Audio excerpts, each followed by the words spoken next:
acting friend. Well, good evening, everybody. Welcome to the State Theater Acting Company's Golden Age radio shows. Thank you. You know, when you think back about surround sound and Panavision and Technicolor and all those kinds of innovations in technology, what preceded them was the radio show. That's where people's entertainment came from, and they'd gather around at home around the radio with their family, and they'd listen to a Western or a drama or comedy, whatever it happened to be as a family. If you've seen A Christmas Story, remember how Ralphie used to sit and listen to Little Orphan Annie, and then he waited for his decoder ring to come, and I think it said drink Ovaltine or something like that when he figured it out. So we are back in those days now, aren't we? So we have worked hard on this to bring something to our community. We are the acting company associated with the State Theater, of course.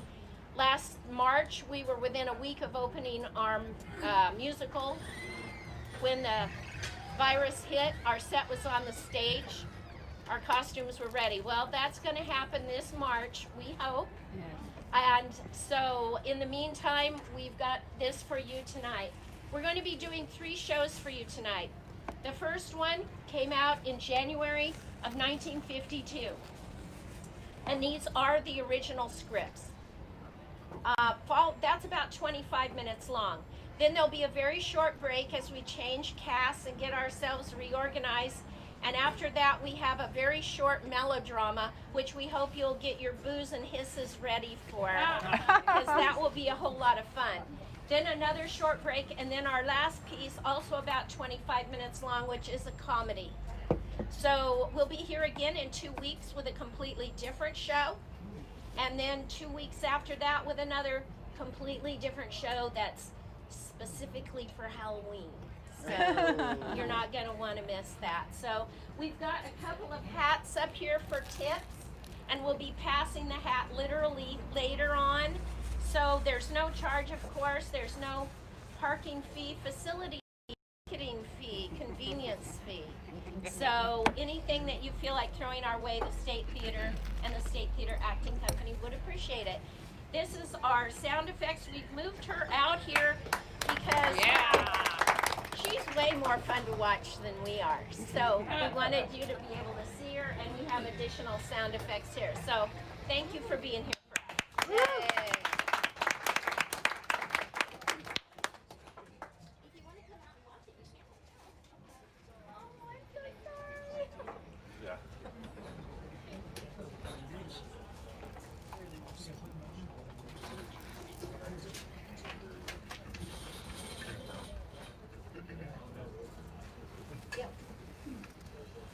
Kellogg's, the greatest name in cereals, presents Wild Bill Hickok!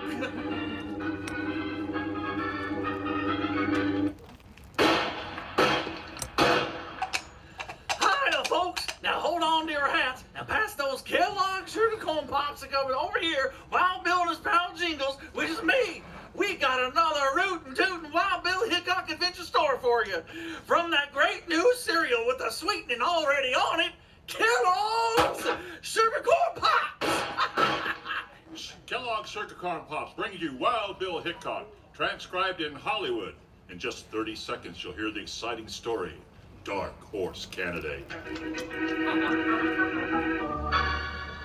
Say, boys and girls, if you'd like to get a real good picture of Wild Bill and Jingles, just listen to this. You'll find a swell, big, actual, real life-size photographs of both Wild Bill and Jingles on the fronts of the big new yellow Kellogg's Sugar Corn Pops packages, now at your grocers.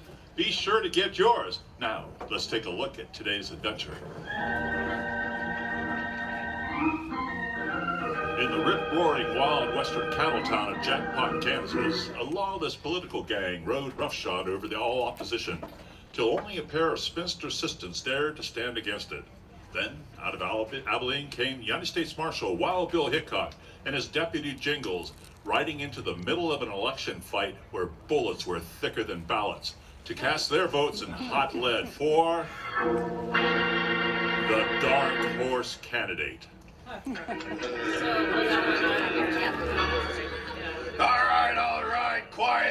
Quiet! That's better. Well, boys, this ain't gonna be the best speech you ever heard, but it'll be one of the shortest. There he is, man, the people's choice, your mayor and favorite dentist, Toothless Guilford. You can keep him, John Sterling. He's not our mayor, he's yours. Well, if it ain't the Wheatley sisters, better skedaddle back to your knitting, ladies. Women got no business messing in politics. You don't scare us, you young whippersnapper. No, indeed. Not you or that bumbling old humbug you call mayor. The man suits me, ladies, and I reckon suits the town to jackpot, too. Right, men? Right. You notice there ain't nobody running against him? No, but there was somebody. Yeah? You mean Ben Norris, reformed candidate?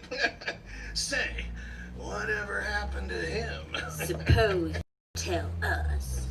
Well, the last I heard of him, ma'am, he was running for mayor. I reckon he's still running. Well, you would wish you would have started running too, John Sterling, when Wild Bill Hickok gets here. Hickok? In my town? What are you talking about? Well, Mr. Smarty. Seems to be a difference of opinion about that, mister. You mean the Wheatley sisters? Why, they're plumb loco. Everybody knows that. They made a lot of sense to me just now. Don't be a fool, Hickok. I got the whole town behind me. You don't stand a chance. Does he, men? Well, speak up. The whole crowd have gone yellow. You afraid of one man? Yeah, two men. Well, I'm not afraid of him. We'll have our showdown right now, Hickok.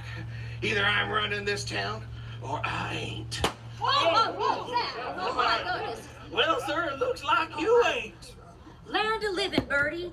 Did you see what I saw? Did you see it too, Abby? Shot the gun right out of John's hand. Don't ever do that again, mister. It's hard not to hit you at this range. All right, Hickok, you win. We don't have to settle this with guns. We can do it with votes in a fair election. Fair election usually has more than one candidate. I want to know what happened to Ben Norris. He was called out of town unexpectedly. He won't be back until after the election. No? Then until he does come back, I think the town of Jackpot needs another candidate for mayor. Yeah, Bill, now that's a good idea. All right, now, men, nominations are now in order. Why, doggone it, men, it's your duty as American citizens to stand up for your rights. Bertie, listen. I am listening, Abby. Say, young man, what did you say your name was? Huh? Oh, well, it's Jingles, ma'am, but I... Mr. Hickok, I nominate Mr. Jingles for mayor. Yeah, who, me? No, man, I don't want to be mayor. No, hold on, Jingles. We do need a candidate on the ballot until we find Ben Norris. Yeah, Bill. Jingles has been nominated for mayor of Jackpot. Do I hear a second? I second the motion. Oh, yeah. You'll never get away with it, Hickok. All in favor, say aye. Aye. Any objections? Look out, Bill. Oh, my goodness, what was that? Well, one objection overruled. The motion is carried. Jingles has been nominated for mayor.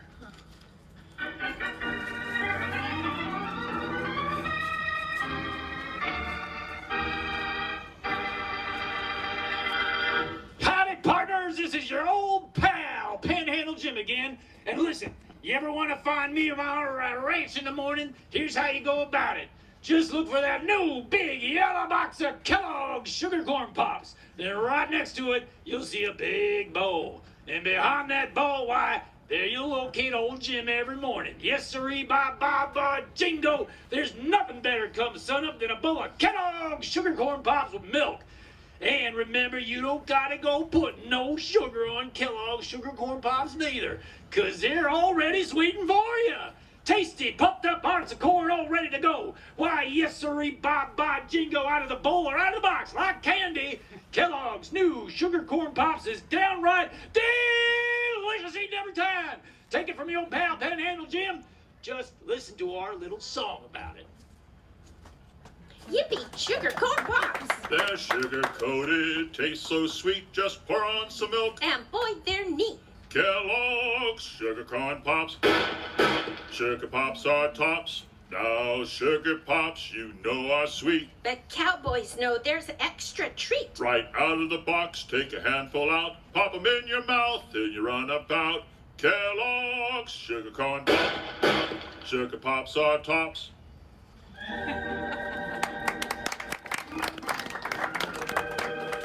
Wild Bill and Jingles arriving in Jackpot to investigate the disappearance of Ben Norris, the reform candidate for mayor, tangle with John Sterling, a ruthless leader of the opposition party and political boss of the town. Since nobody dares to run against Sterling's choice, Toothless Guilford, Jingles is nominated as the dark horse candidate for mayor of Jackpot. There now, Jingles. You look like a real mayor, sure enough. Well, I feel like a doggone stuffed owl in this here plug out in the swallowtail coat, Miss Abby. Oh, fiddle-dee-dee, you look mighty handsome, Jingles. Here, let me brush you off again. Oh, Miss Birdie, you already got me all brushed off and slickered up like a prize hog at a county fair. Oh, that's enough, Bertie. Now, Jingles, you remember what you're gonna say? Well, I guess so, but doggone it, I sure hate to go out there and put my big foot in my mouth without Bill being here to help me pull it out. Now, you stop fretting about Bill. He's out looking for Ben Norris right now. Yeah, well, I sure hope he finds him before everybody goes loco and elects me mayor. Oh, stuff and nonsense. You'd make a real good mayor. Jingles, now come along. And don't forget your speech. Oh, all right. Oh, wait a minute. What'd you forget, Jingles? My 6 guns, ma'am. With that crowd out there, I figure I'll need them a lot worse than a highfalutin speech.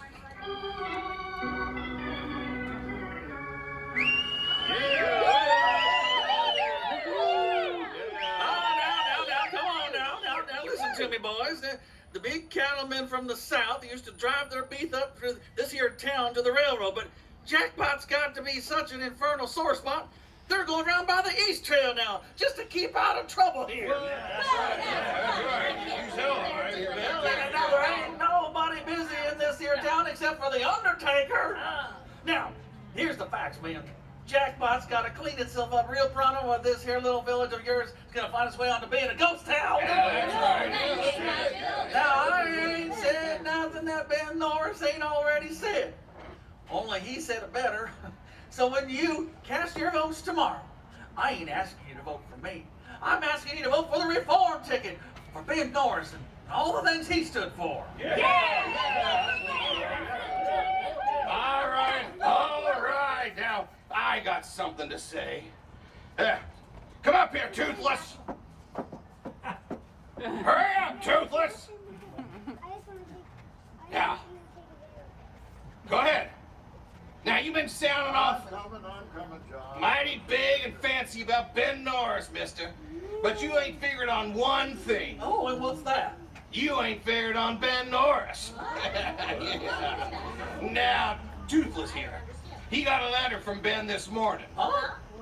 Yeah, stand up there and read it to the boys, Toothless. Yes, sir, John. Yes, sir. It says, Dear friend Toothless, congratulations on being such a good mayor. Keep it up. Yeah.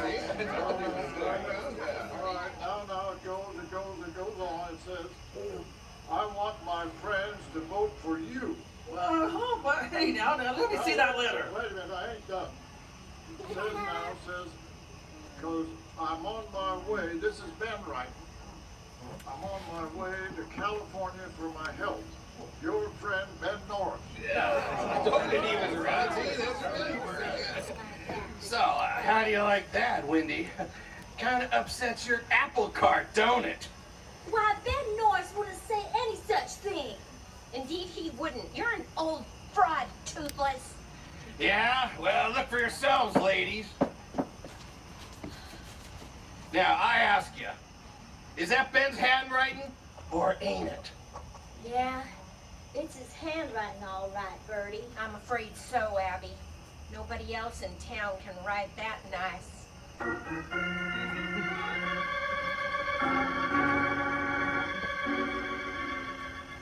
How about that, Bill? Hey, just when I was getting on so good and speaking up so big and sassy and making so many friends. Well, cheer up, partner. We haven't lost yet.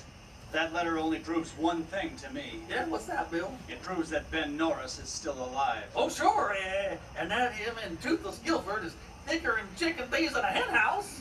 No, Jingles. I'd say that Ben wrote that note with a gun in his back. Why, merciful heavens. You mean John Sterling might be holding our bad prisoner? Oh, Abby, fetch the smelling salts. I think I'm going to faint. Oh, no, Bertie. Not now. We haven't got time. Yeah, I've been doing a lot of thinking and a lot of looking.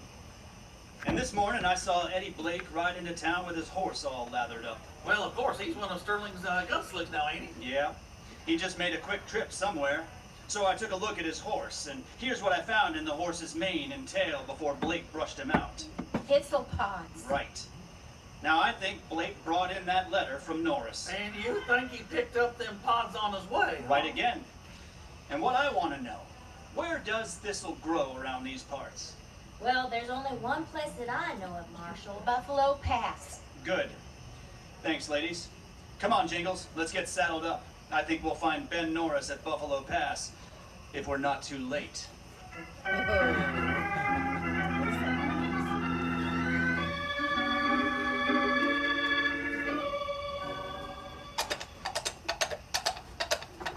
That's Buffalo Pass, dead ahead, Jingles. Yeah, say, Bill, what in tarnation is this fellow stirring up to anyway?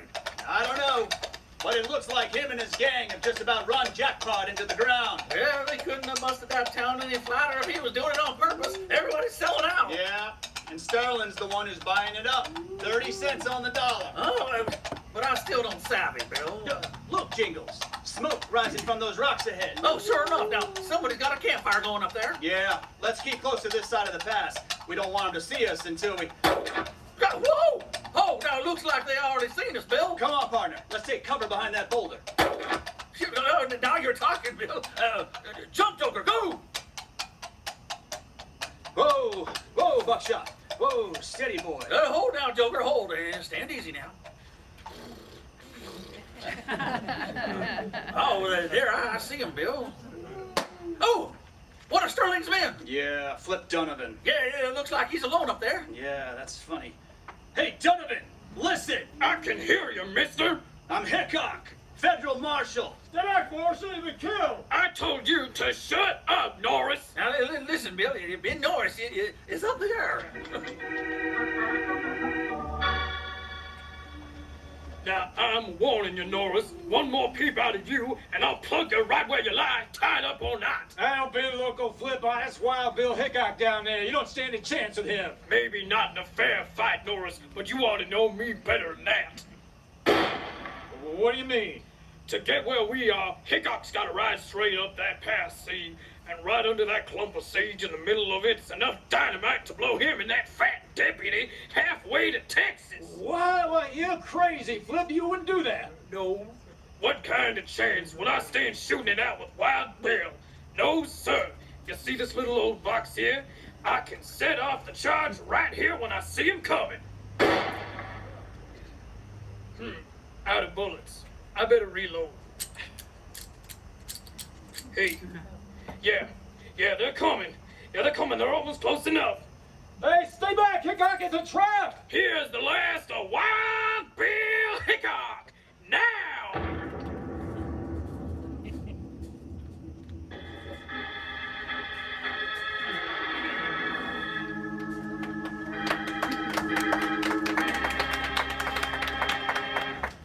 Wranglers, you know what the beauty of new Kellogg's Sugar Corn Pops is?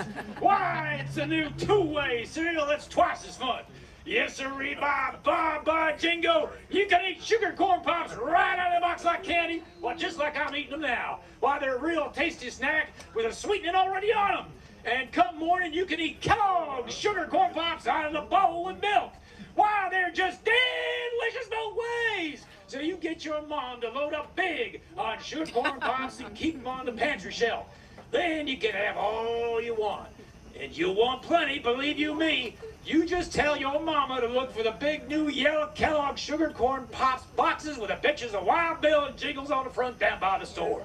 Because that's the cereal you got a big old hankering for. Yes, sir. Now let's hear that little song again. Yippee, Sugar Pops! They're sugar-coated, taste so sweet, just pour on some milk. And boy, they're neat. Kellogg's Sugar Corn Pops. Sugar Pops are tops. Now Sugar Pops, you know are sweet. But cowboys know there's an extra treat. Right out of the box, take a handful out, pop 'em in your mouth as you run about. Kellogg's Sugar Corn Pops. Sugar Pops are tops.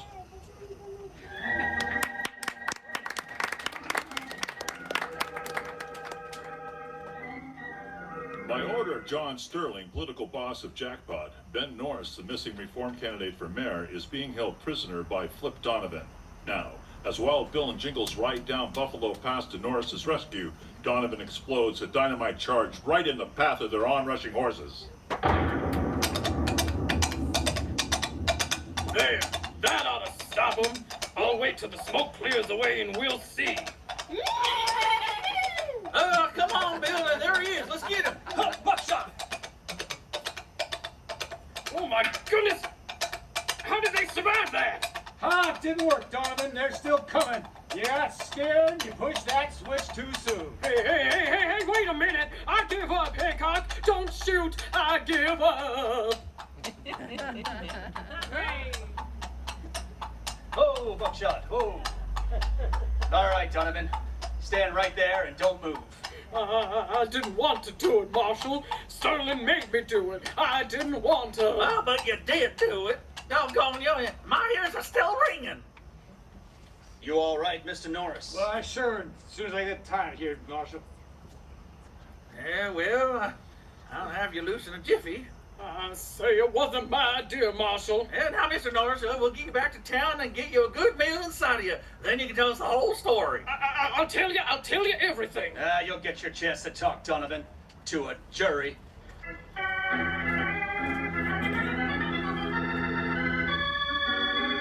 There. You feeling better now, Ben? Ah, yeah, much better, thank you. That hot soup tasted real good. Why, you poor man, you've been through an awful lot. Oh, he sure has, Miss Birdie. Now come to think of it, so have I. And say, ain't you got any more of that hot soup left now, have you? Oh, why bless your heart, Jingles. We must have forgot all about you. Now you just sit down, and we're gonna take care of you. Now, wait a minute. Jingles, let's just hear the rest of Ben's story first.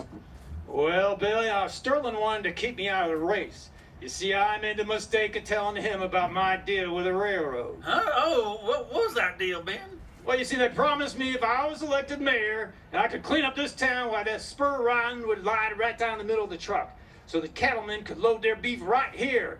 Well, you know, it'd save them 2 days' trip. That's why Sterling was so anxious to take over all the business here. Well, yeah, sure. Well, that's why the spur line would bring a heap of prosperity to old Jackpot. He figured he'd clean up the town for himself. Him clean up the town? Sure, Jingles. After he elected his own mayor and run off all the honest merchants, he could get that spur line. Why, then he'd open up the stores again and have all the profits to himself. Sakes alive, that terrible man, what'll he do next? Look out, Miss Birdie! Now there's your answer, man. It's Sterling and his cane. I'd come back to finish the job. Put out that lamp, Jingles. No sense lighting up their target for him. Yeah, right, Bill. Oh, my stars and garters. Let him have it, boys!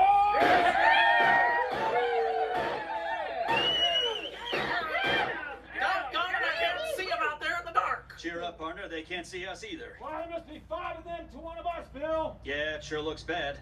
Hey, wait a minute. I got an idea. Yeah?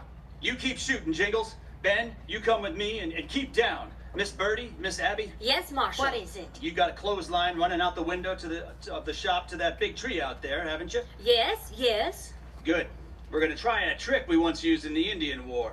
You ladies start putting some of those clothes here on hangers. Then stuff them with rags, straw, anything you got. Well, all right, if you say so, but I don't understand. When I tell you, Ben, you hang them onto that line and slide them out there toward that tree. Well, sure, Bill, but what's the idea? I'm hoping in the dark those dummies will look enough like us to draw their fire. That'll give Jingles and me a chance to slip out the front door and really get at those buzzards. Well, what are we waiting for, Abby? Let's do it! Yeah.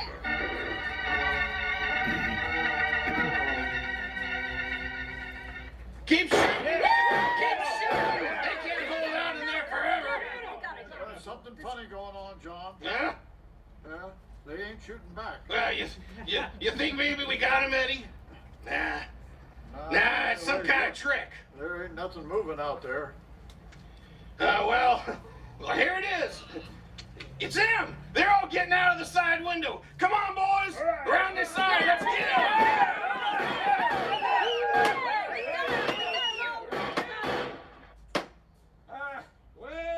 Well, looks like it worked. Look, Eddie, it's nothing but a bunch of clothes hanging on the line. Hickok's tricked us again. Well, where is that hombre? Right behind you, Sterling. What? Drop your guns, all of you. It's Wild Bill, John. Yeah, and Jingles. Now drop 'em, boys. You heard what Bill said. Way to go, Wild Bill. You pulled it off. They got us, Eddie. All right, throw down your guns, man. All right. Sure was a good trick, Wild Bill. It sure did work, Ben. And this is the whole gang. Yeah, all but old Toothless, and he don't count no how. He lit out. He lit out, mister. Said the campaign was getting too hot. Said he was getting out of crooked politics and gonna find some honest work. And you know what, Ben? Now that you're back, I'm gonna do the very same thing. Well, sakes alive, Ben. That leaves you with clear field, doesn't it, Bertie? It sure does, Abby, and we're gonna win. Looks like you already have, ladies.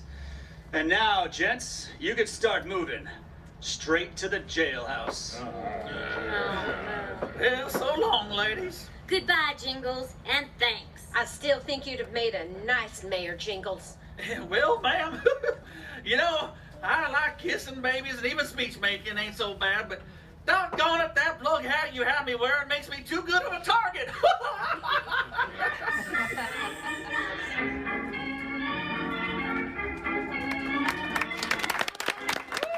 Yes, sir. Kellogg's, the greatest name in cereals, have brought you another exciting story of Wild Bill Hickok. Speaking for Kellogg's Sugar Corn Pops, the cereal with sweetening already on it. Kellogg's Sugar Corn Flakes, America's favorite ready-to-eat cereal, and Kellogg's Rice Krispies, the only talking cereal. And now for tonight's cast, Scott McCallum, Eric Lindley,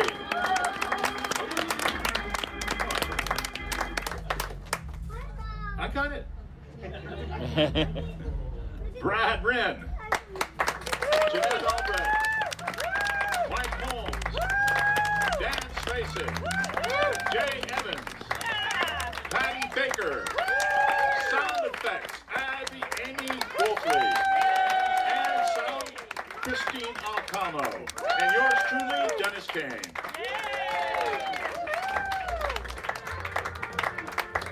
Commented on it. It's like a, you know, because of the type of gun. In a bare, lonely cabin on a bare, lonely hillside, the widow Pearl and her beautiful daughter Precious eat their meager dinner.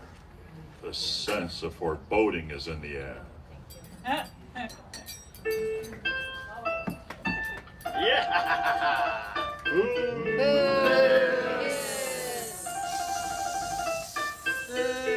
could that be at this late hour? I feel a sudden foreboding as if the devil himself is prowling about.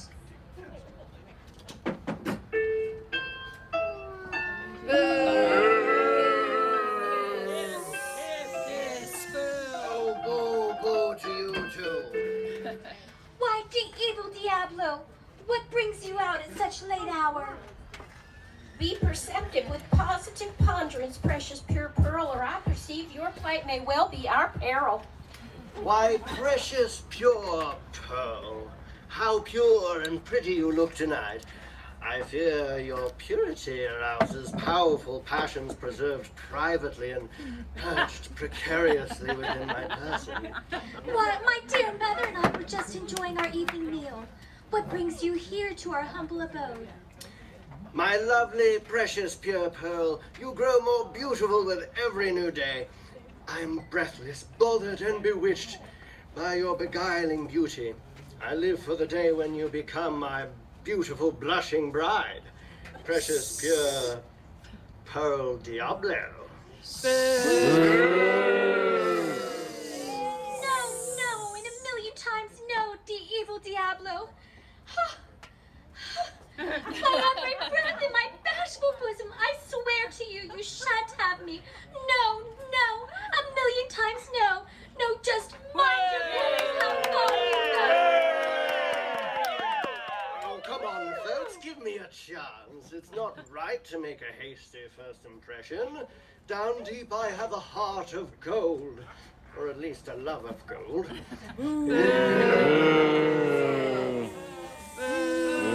Careful, you fool. I'll get you. I'll get you. You're brave when all the crowd is with you. I wonder if you'll be so brave when I see you all alone. I'll get you, and you, and you. Oh, boo to you too. Why, Mr. Diablo, surely you didn't come all this way to our humble farm to once again entice our dear precious with a marriage agreement. She has rebuffed your proposal for matrimony on numerous occasions. I am sure you know precious pure Pearl's heart belongs only to her hero, Buford B. Big-Hearted. Sure. Go ahead and cheer for Buford B. Big-Hearted. Cheer while you still have time, but we all know he can't deliver the goods. Or in this case, deliver the damsel. I bring the bar tab of your dear departed daddy, delinquent upon his dismal demise, departure, and death. I think you will recognize his signature. As you know, he signed his consent that should the tab he ran up drinking in my tavern go unpaid, this farm and all his sheep flock will become mine in order to settle his debt. The farm, the sheep, and his house shall be mine if the debt is not paid by midnight tomorrow night. You both know I'm a reasonable man. I do not wish to see you turned out to your peril, but would gladly have you continue to reside here should you decide to become my wife. Of course, there would be plenty of room for the widow Pearl to reside here with us soon as Precious becomes my bride. Unless you have the funds to pay this burdensome bill, you must vacate the premises by midnight tomorrow. The choice is all yours, my precious. I can't wait to fleece this flock and find my fortune. Then we'll see how to be big-hearted. Be big-hearted indeed. All of you are just as befuddled as the boyfriend Buford B. Big-Hearted. The fleece on the flock on this farm is a fabulous fortune I'll soon be fetching. When I possess these lovely sheep, my fortunes will be born. For I shall reap my just reward when their dreadlocks have been shorn. Oh, woe is me! Sorrowful was the day when first my father went drinking at the dismal tavern of evil Diablo. Many a kind soul has been corrupted by demon rum. As God is my witness, I shall never surrender to the evil Diablo's dirty dealings on the down low. No, a million times no. Evil Diablo shall never have my hand in marriage. Woo!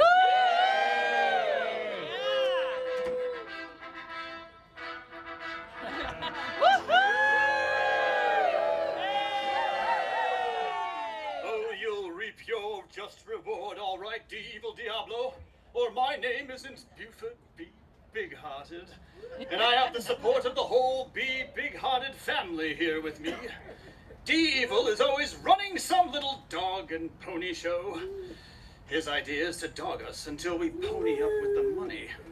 Well, Diablo, dem days is done. Oh, my precious pure pearl. Has peril plummeted your plight? Oh, Buford B. Big-Hearted, it is so good to have you in my humble home once again. The evil Diablo has the debt of my dear departed dad after Diablo's dastardly dealings on the down low. We didn't know Demon Rum had so fractured our father that he allowed a fearful foreclosure on our farm, our flocks, and our fortune. No, my dear precious. Is there no other solution to pay the debt and save the flock, the farm, and your fortunes? I must deliver the debt by midnight tomorrow or become the bride of the evil Diablo to pay the debt.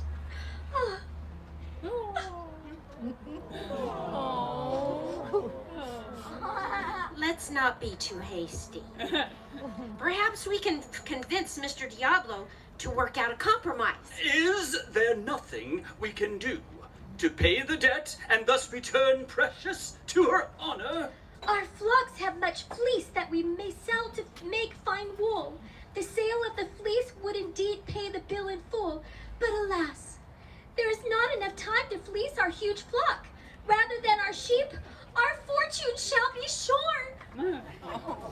Never fear, my precious pure pearl. I have a plan to preserve you from your perilous plight. You and the willow pearl rest here, and I shall return before the midnight hour. I shall return before D-Evil can possess your land, your flock, your home, or your hand. I am not alone in this effort, but I shall rally my family to our aid. We shall be saved by the whole big-hearted family. For my name is Buford B. Big-hearted. Midnight the next day.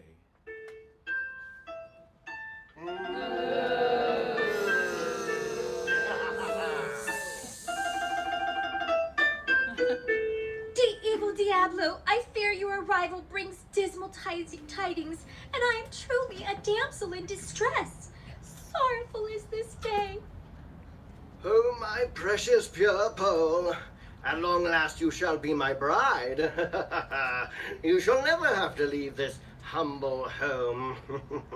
No, I shall leave this farm I so love rather than marry the likes of you, and I shall roam poor and homeless, or sell apples in the streets rather than be your bride. I must live with my honor intact.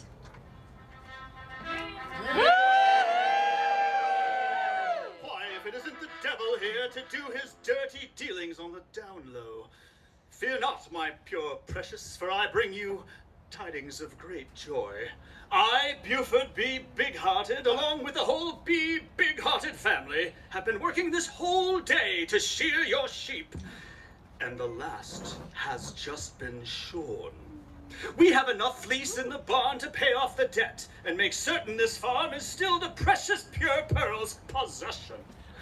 B. Big-hearted family, please bring in the fleece to show our doubting evil Diablo. How dare you? Take that! And take that! Oh, aye. Back, you blackguard! And take this!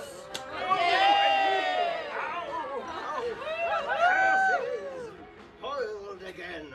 Don't worry. This is not the end of Evil Diablo. My hero. My days of dancing with the devil are done. My precious pure pearl. I don't have much of the goods of this old world, but I would be so honored if you would join our whole big-hearted family and become my wife, Mrs. Buford B. Big-hearted. Yes, yes. A million times yes. I'll be your bride, for you are my hero and have restored my home and honor. I am forever in your debt, and my heart is filled with love for you. Oh, shucks, precious. Well, I never could have done it without the help of the whole big-hearted family. My hero. I'm so happy to join the whole big-hearted family and live happily ever after.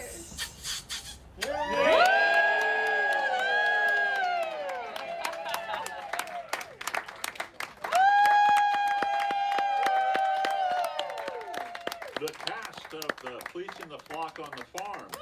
Scott McCallum. Dan Spacek. sound effects, Amy Wolfley, Christine Alcamo. We have the talents of Allison Tola, and yours truly, Dennis Kane. We'll have another short break, and then our last piece is a comedy. And I just want to mention that Saturday night at the Congregational Church, we'll be doing these first two shows, plus an Abbott and Costello and a detective story in the parking lot at the First Congregational Church at 6 o'clock. Bring your own chairs and anything you want to eat or drink. Thank you. Velveeta. Everyone goes for Velveeta's rich yet mild cheddar cheese flavor in snacks and sandwiches and in hot dishes. And hidden in that swell cheese flavor are important nutrients from milk. That's why smart homemakers keep Velveeta on hand regularly to spread or slice and to melt for grand economical hot dishes. Tomorrow, get Velveeta, the cheese food of craft quality.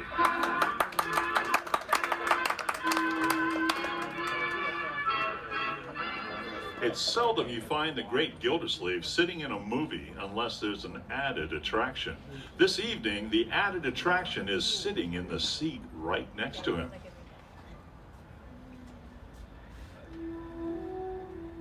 Yeah, comfy, Adeline. Oh, yes, and we're just in time. It's starting. If the picture gets too exciting, Adeline, you can hold my hand. Oh, but Throckmorton, this is a romantic picture. Oh, well then I'll hold your hand. All right. Nice title. Love is love. I know you'll just adore Anthony Dane. Anthony Dane, now who's he? Who's Anthony Dane? Oh, Throckmorton. London, 1560, at the court of Good Queen Bess. I just love period movies, don't you? Where they wear all the costumes and all. Well, I haven't been to anywhere they didn't. Now, which one's Anthony? Oh, he hasn't come in yet. Oh, I'll bet that's him right there. Yes, that's him. You know, wearing silk stockings. Doesn't Anthony Dane walk gracefully? Look how he carries those broad shoulders. I don't know how he does it in all those spindly legs he has. Tomorrow, I sail with the Queen's fleet to the New World. Tomorrow. Tomorrow.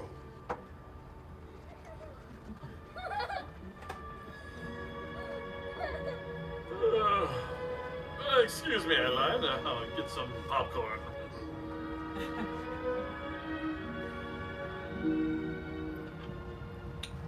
No, Captain. I'll stand this sick boy's watch. Forsooth, tonight my thoughts are too heavy for sleep. This is the big scene I've been waiting for, Throckmorton. Anthony's soliloquy about love and the crow's nest. Yeah, excuse me. I'll get some more popcorn.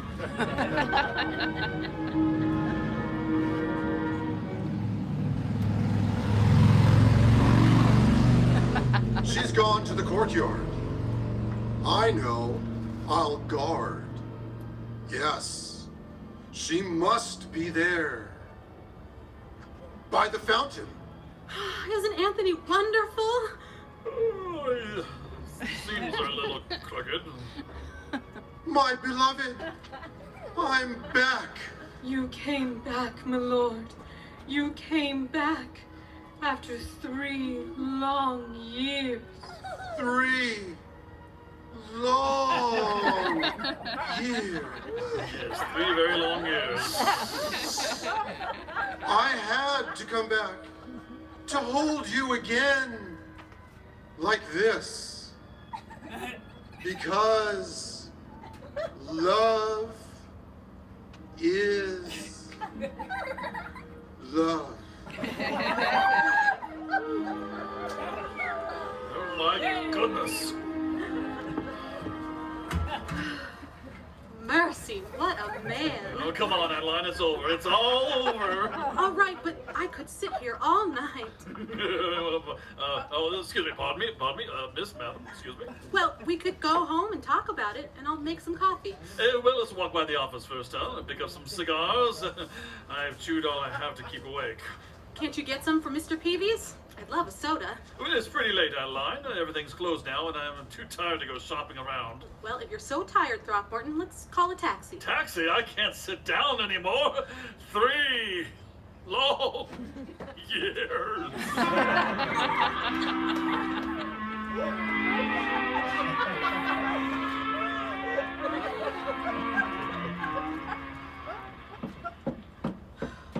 You know, Throckmorton, I really shouldn't be coming up to a man's office at this hour. Oh, why not? A man has to have a cigar.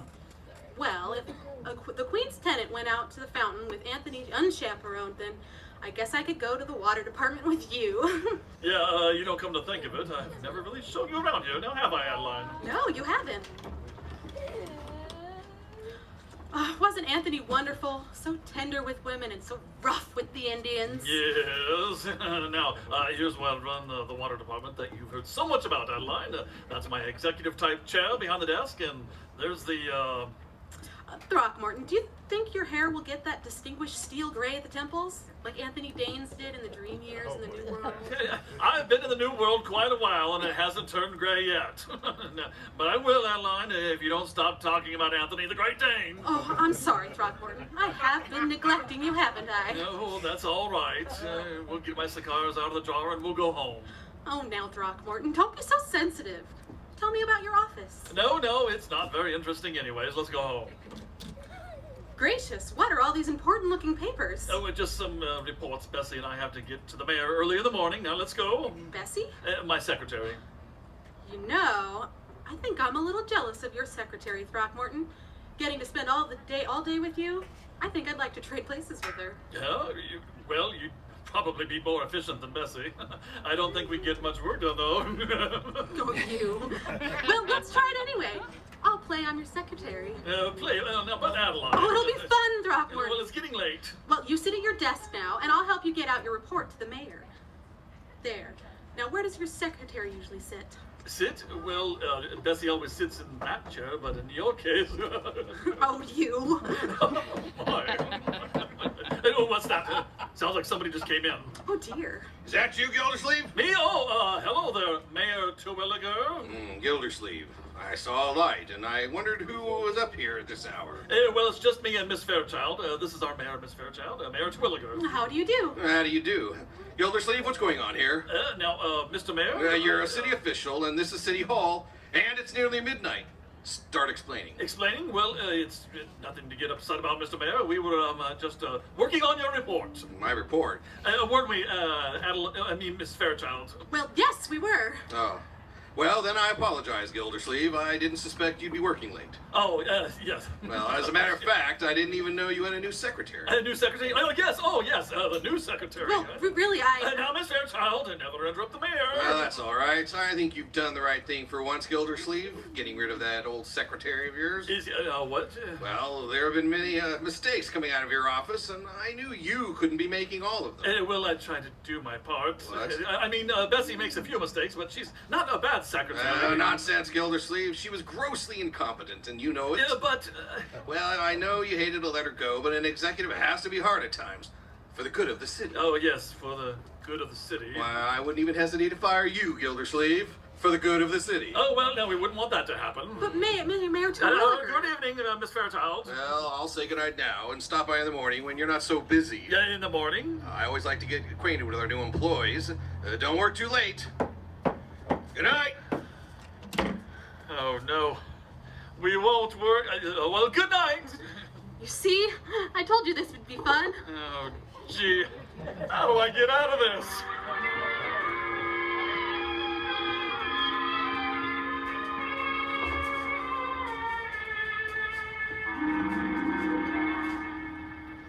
Pass the toast, Marge. Again?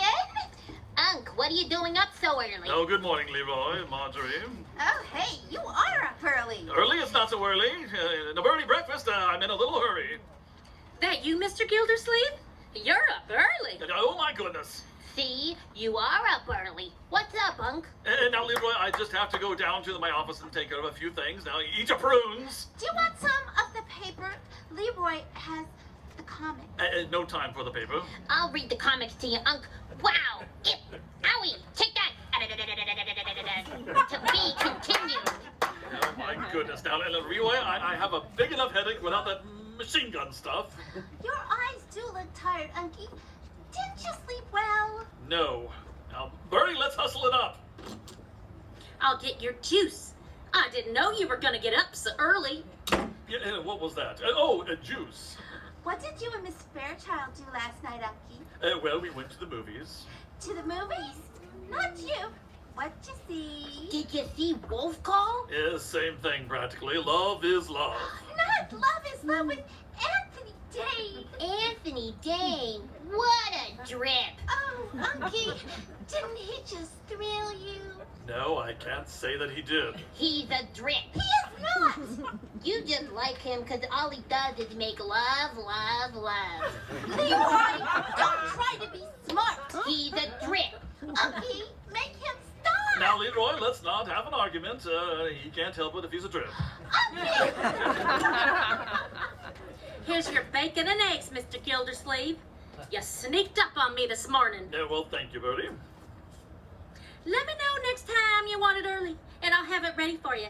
Anytime you want it early. And now, Bertie, let's not make a big thing of this. There's nothing so unusual about me getting to the office early.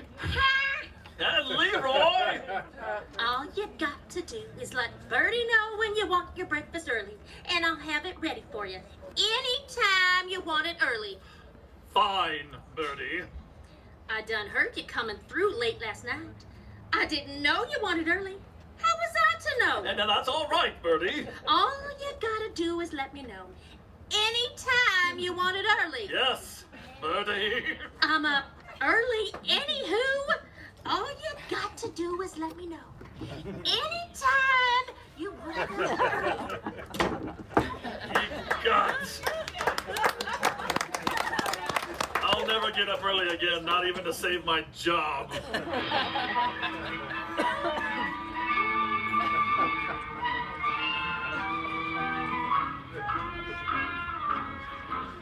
Adeline thought last night was all a big joke. Why did I ever let her play secretary? Now, if I don't get Bessie out of here before the mayor shows up... she's not here yet. 9 o'clock? Oh, what a secretary. Probably the mayor's right. Maybe I should fire Bessie. No, I haven't the heart. She'll never get a job anywhere else, though. Besides, it was my fault. No, it was the mayor's fault for snooping around. And I like this chair. Where is that, Bessie? Good morning, Mr. Gildersleeve. You're up early. Yeah, Bessie, now where have you been? It's 30 seconds after 9. I'm sorry, Mr. Gildersleeve. I'd been here earlier, but I stopped outside the door to pick up the mail. Here it is. Oh. A travel circular. A travel circular. I could take a trip. What did you say, Mr. Gildersleeve? Wait a minute, Bessie, now why don't you take a trip? Me? I'm going on my vacation. I'm dying to see the Grand Canyon. Well, don't take off your hat. Go see it now. What? The Grand Canyon's wonderful this time of year. And to leave this morning, Bessie. You've been working entirely too hard. Now, goodbye. Have a good time. Thank you, Mr. Gildersleeve. Mr. Gildersleeve, are you feeling all right? No, but I'll feel better if you go on a vacation. It'll give me time to straighten out things around here. Hasn't my work been satisfactory? Oh, and now let's not go into that, Bessie. Just take your vacation immediately. But Mr. Gildersleeve... Please, Bessie, now don't argue. Just vacate. Mr. Gildersleeve, this isn't your nice way of telling me I'm through, is it? No, Bessie. Now, when you come back, everything will be all the same. Oh, I'm so glad, because a terrible thing happened to my girlfriend when she went on vacation. When she came back, her boss had been fired. Oh, well, now, get going, Bessie. You're all over the door. Come on. You know what I told him, Judge? What's that, Mr. Mayor? The mayor, quick, Bessie. Now, hide in the broom closet. But Mr. Gildersleeve, what about the Grand Canyon? Now, don't argue, Bessie. The Grand Canyon will wait. It always has. Now, hop in there. But... Now, don't listen to a word we say. Gildersleeve, are you here? Oh, yes, I am. Good morning, Mayor Terwilliger. Good morning, Commissioner. Yes. Oh, Judge, what are you doing here? Yeah, I just had to come over, Gildersleeve. The mayor tells me you have a new secretary. Yes, where is she, Gildersleeve? Yes, well, she's in the broom closet. I mean, the Grand Canyon. That is, she's out at the moment. Oh? Yeah, she sounds like a busy little girl. Oh, she is. I We were heard- just discussing vacations, and that's why I mentioned. I heard she's very attractive, Gildy, and blonde. Blonde? Oh, yes. Well, I'm sorry she isn't here, but I must get to my office. Tell Miss, what's her name, Gildersleeve? Fairchild, wasn't it? Not Adeline Fairchild. Your secretary? Shut up, you old goat. What's this? Nothing. Now, goodbye, Mr. Mayor. Now, drop it again sometime. Well, thank you, Gildersleeve. In fact, I'll drop back right after lunch at 1 o'clock. 1 o'clock? Well, the girl's new. I feel I should familiarize her with municipal operations. Oh, well, she's been familiar. Well, she might be out at lunch at 1 o'clock. Well, have her here, Gildersleeve. If she doesn't mind working until midnight, she won't mind being in the office at 1 o'clock. Well, Gildy, this is a juicy bit of gossip. It seems the water commissioner has a skeleton in his closet. Oh, I have not. Now, come out of the closet, Bessie. What? Mr. Gildersleeve! Well, Bessie. I heard everything. You're going to fire me. No, I'm not, Bessie. Now, let me explain. I'm going home. Great idea, Bessie. Now, stay home until he calls you. And stop crying. Yeah, stop crying, Bessie, because if you heard everything, he doesn't dare fire you. Ever. I think I'll go to the Grand Canyon and jump in.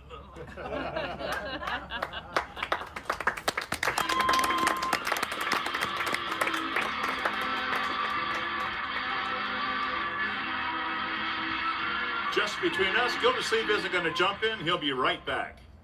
If the folks at your house go for late evening snacks, you'll naturally welcome ideas for tasty yet easy to digest sandwich fixins. Kraft's nutritious cheese food Velveeta is a natural for such light bedtime suppers. Its rich yet mild cheddar cheese flavor hits the spot at any hour, and you can let the folks slice it its golden thickness. If for Velveeta is as digestible as milk itself, and it's wonderfully nutritious too. But Velveeta is more than just a snack time treat. It's a boon for main dishes too. For instance, rich, satin smooth Velveeta sauce adds a tantalizing glow to leftovers, seafood, vegetables, and egg dishes. And to make that sauce as easy as ABC, simply melt 1/2 pound of Velveeta at the top of your double boiler, then stir in 1/4 cup of milk and season to taste. There you have it, a lickin' good cheese sauce that makes the simplest dish extra appetizing. Get into several extra packages of Velveeta tomorrow, or buy the big economical 2-pound loaf. For top flavor, for top cooking quality, for fine food value, get genuine Velveeta, the cheese food of famous Kraft quality.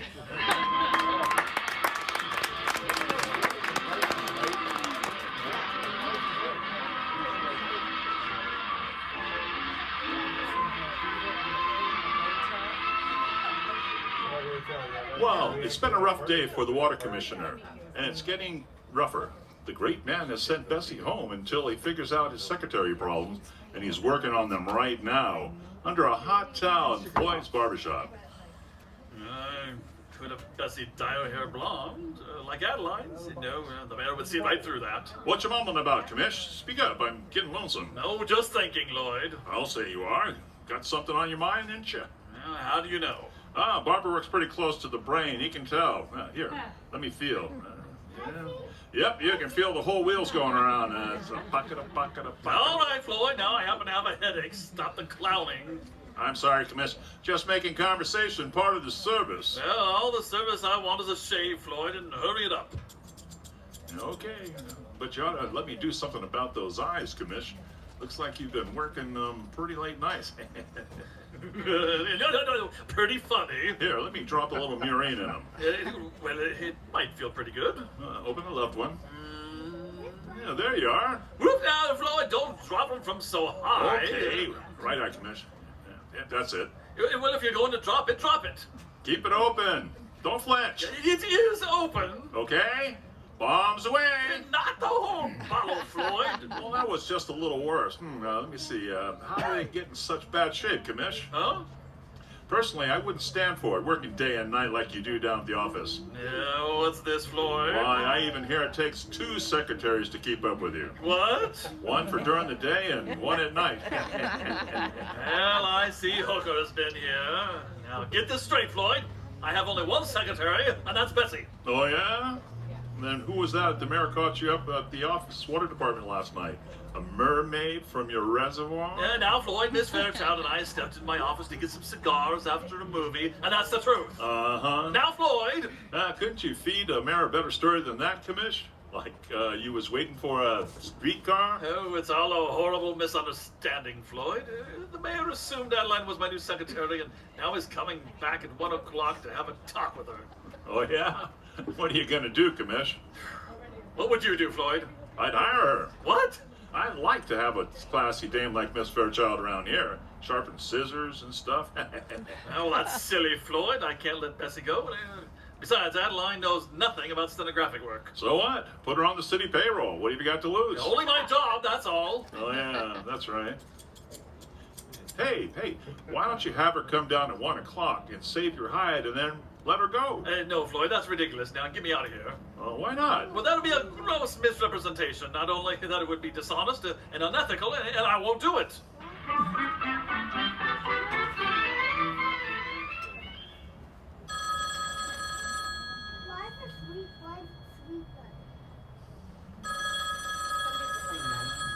Adeline doesn't answer. Well, I'm kind of glad. I'd hate to be dishonest and unethical like that Floyd.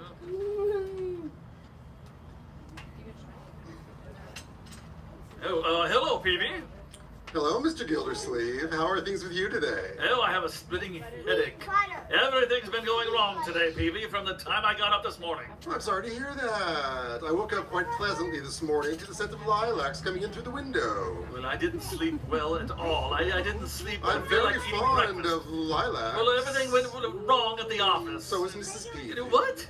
Fond of lilacs. Oh, my goodness, Peavy, we're not talking about lilacs. I am. All right, don't go ahead and talk about them. I've been talking about them. Peavy, I came in here with a headache and it's getting no better fast. Well, that's too bad, Mr. Gildersleeve. Why didn't you say so? Well, I did, but you were too busy talking about lilacs. Well, I happen to like lilacs. Yes. And so does Mrs. Peavy. Oh, so you told me. Now, give me an aspirin, Peavy, and a glass of water, and make it 2 aspirin. Ma, you are upset. You'd be upset too, Peavy, if you had my troubles. You're lucky you don't have the mayor to contend with. You're right there, Mr. Peavy. You're lucky you don't have secretary trouble. I wouldn't say that. Sometimes I get a little envious when I hear about you fellows with your secretaries. And what have you heard, Peavy? Druggists don't repeat everything they hear, Mr. Gildersleeve.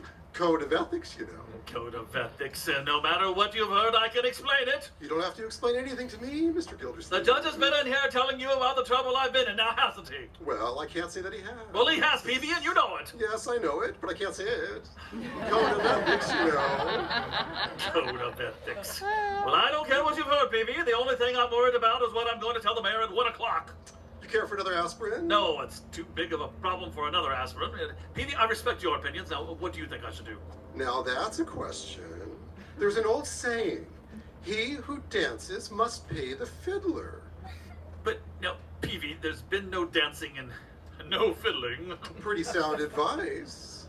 There's another one. He who plays with fire... No, I give up. Don't you want to hear the rest of it? No, I know the rest of it. I've read your almanac. What? So long, poor Richard. Thanks for the aspirin. All that advice, and he didn't buy a thing. I think I'll take an aspirin myself.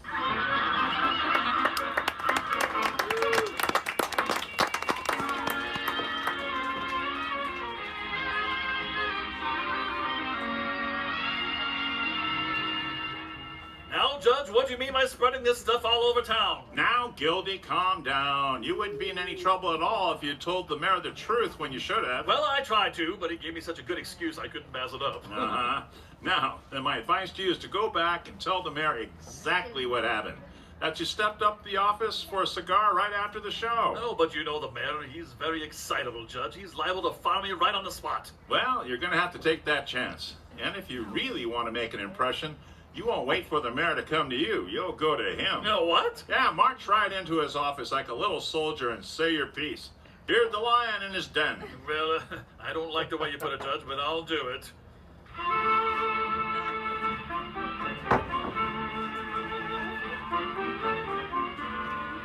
Beard the lion in his den. I wonder if the lion's been fed. Well, good afternoon. Is the mayor in? Mr. Gildersleeve, come in. Thank you. Laryngitis, Mr. Gildersleeve?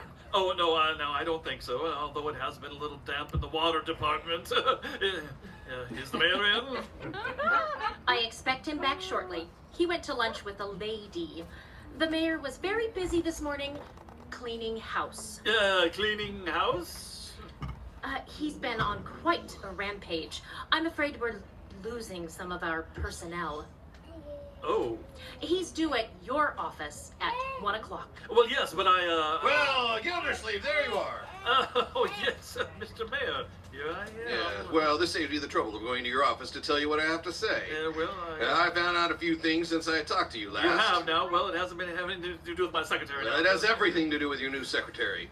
And Gildersleeve, this calls for a change in the water department. Yeah. I will not tolerate people who are undependable, frivolous, and who shirk their responsibilities. Yeah, that's me. Well, now then, about this new blonde secretary of yours, this Miss Fairchild. Yes? On the way back from lunch, you know what I discovered? She was going into a movie on City Time. To a movie? Some ridiculous picture called Love is Love. Gildersleeve, you have to let her go. Fire her. Fire her? Well, if you say so, Mayor, yes. Well, what are you laughing at, Gildersleeve? Nothing. Good old Anthony Dane. We'll hear from the great Gildersleeve again very shortly. Do you know how to transform a little leftover meat into a main dish with real prestige? You do it with Kraft's smooth melting cheese food, Velveeta. Simply melt Velveeta for a wonderful cheese sauce, then pour it generously over leftover ham, chicken, or veal, and serve on toast or in patty shells. What a sparkling, flavorful way to make your meat dollars go further. Velveeta's rich yet mild cheddar cheese flavor gives sandwiches an air of importance, too. Serve Velveeta plain or melted in a tempting golden hot sandwich. Any way you serve Velveeta, it helps supply high-quality complete protein and other milk nutrients. Get Velveeta in the big economical 2-pound loaf so you'll have plenty for snacks, sandwiches, and main dishes.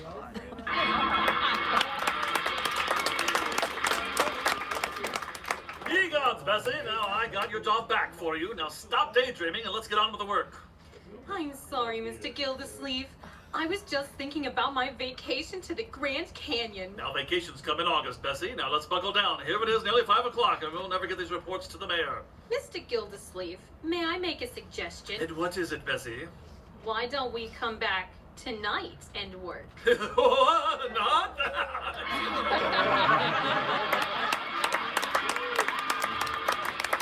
Thank you and good night for the Kraft Foods Company, makers of famous line of quality Kraft foods. Be sure to listen next time for the further adventures of the great Gildersleeve. Tonight I'd like to introduce this cast to you: Allison Coda, Eric Lindley, Brenda Lindley, Jay Evans, Cassie Mosier, and Rob Schlissel. Your sound effects, Amy Wolfley and Christian Alcala, and yours truly, Dennis Kane. Good night.